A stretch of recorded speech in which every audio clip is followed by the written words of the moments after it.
It is April 24th and this is news from the yard. We have some fun updates. It was Easter last week, so we didn't get a whole lot of work done around here. It's kind of common. But we did have some fun and exciting stuff come up, lots of exciting things happening, so I'll go ahead and just do a quick tour of those. First of all, this bush, when we moved here, we weren't sure what it was, and it turns out it's a lilac. So we're super excited about that. Just a common lilac, they're all over this neighborhood. But how fun is that? They're beautiful, they smell great, and I am very happy to have it. Also to note, the phlox is coming up. We're super excited about that. One of the first spring flowers. Our anniversary is May 2nd. We always go looking for flowers on May 2nd, and the phlox are already gone by then. So they're always a fun first flower. We used to have a ton of them at our old house, and so then when we moved here, we wanted to make sure that was one of the first things we got in the ground. So there's some pretty purple phlox. It's coming up, and I am very excited about that.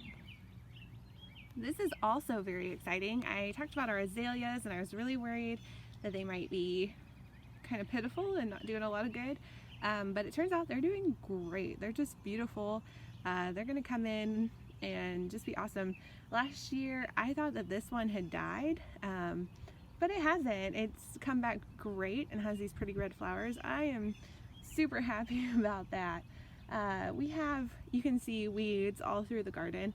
I didn't want to put down landscaping fabric because I didn't want the flowers not to be able to grow. We tend to just kind of let things take over, which is a choice and not for everyone, and that's okay.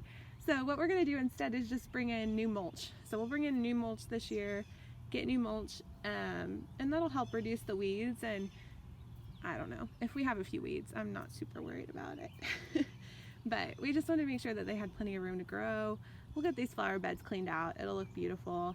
But yeah, not a big landscape fabric fan. That's a choice. It's okay if you are.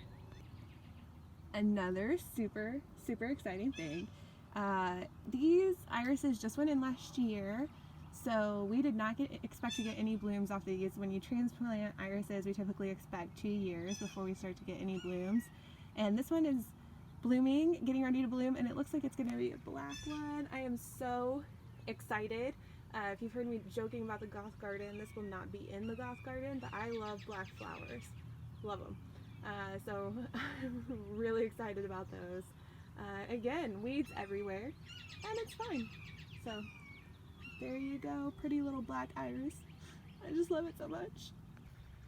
Here's a close-up of the cherry tree flowers. You can really see how gone they are. I mean, these flowers are almost done. I just can't even get over it. 10 days and they're done. So that's pretty fun. The other day when we were over here, we looked up and it looked like there was a black cloud. The bees were all over it. So I love this thing. Puts out cherries and is pretty. I mean, it's just a great tree.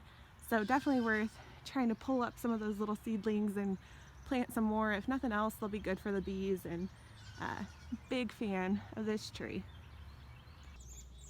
So here is the beehive. I don't think you can see it, but right now I can see some bees and they have pollen on their legs. I'm very proud of them. They're working away very hard. But these guys ate their second queen. So I'm not very happy about that. My mom raised me to be strong and independent, and I appreciate their spirit, but they need to stop eating their queen because otherwise they're gonna die off. I appreciate their hard work ethic. They're independent, they're self-starters, they're go-getters, but they've got to stop eating their queens because they need directions. It's like Plato talked about this at one point. I think there's gonna be lawlessness. It's not gonna go well for them.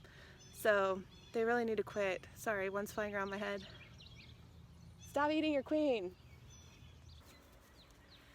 Okay, so I said that we didn't get a lot done over the weekend, but that wasn't really very accurate or fair. We got a fence up. Isn't that beautiful? Don't you love it? It just looks great. I'm so happy. Kevin and Keenan did that, and it just looks wonderful. We were hoping to be able to keep the goats in here to kind of eat down the grass. It's still not tilled yet. I think that might have been a bad choice to put up the fence and then till, but we'll see. It's okay. We don't know what we're doing. It's fine. So the goats have been loving it in here. They have been in here, but they're not able to stay in here by themselves because they like to escape. They can fit through the hog panels that we put in here, so they haven't been able to stay in here by themselves. They're not happy about that, but that's what you get when you can't act right. So here we are. So instead of letting them stay in here and just graze on their own, I've been using one of my favorite tools to bring them some of the grass from the garden. I figured if we've got to give them grass anyway, let's just give them the stuff that's easy and that's going to need to come out. So I'm going to show you one of my favorite tools for that. So this is one of my favorite gardening tools. It looks vicious, doesn't it? I actually have it in my right hand right now, but it is left-handed just for me. It's fun. It's easy for digging. It's easy for cutting stuff down. I've been using it to cut down the tall grass in here and take the goats' grass. Weirdly, I keep this in my sock drawer. I know, it's not weird, not at all. One, because I'm paranoid, and two, because the kids have free access to the gardening stuff, and that's not a choice to have access to this little thing. So it just stays in my stock drawer. So yeah, burglars beware. But I've just been using this to cut things down. It's so handy. You can dig things up, cut things down. It's just a really good little tool. It was like 20 bucks on Amazon, and I think it's handmade. It's just great. I wish I was getting paid to tell you all this, but I'm not. It's just a good little tool. I did want to show you guys the berries. Look at the blueberries. They're doing so well. I'm so proud. Look at them. They look cute. You can tell their color's off a little bit, so we're going to put some lime in there.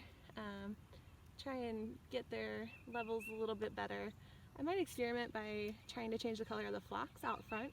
So as they get bluer, that's closer to what we want for the blueberries. So there's ways you can experiment with your decorative flowers to make sure that things are right with your vegetable garden. So that's kind of a nice little trick that we like to do.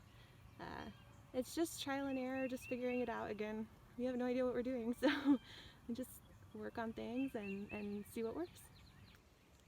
So that's it. That's just a short little update, news from the yard for April 24th. Basically, to summarize, the goats are bad and sneaking out of the gates. The bees are bad and eating their queen.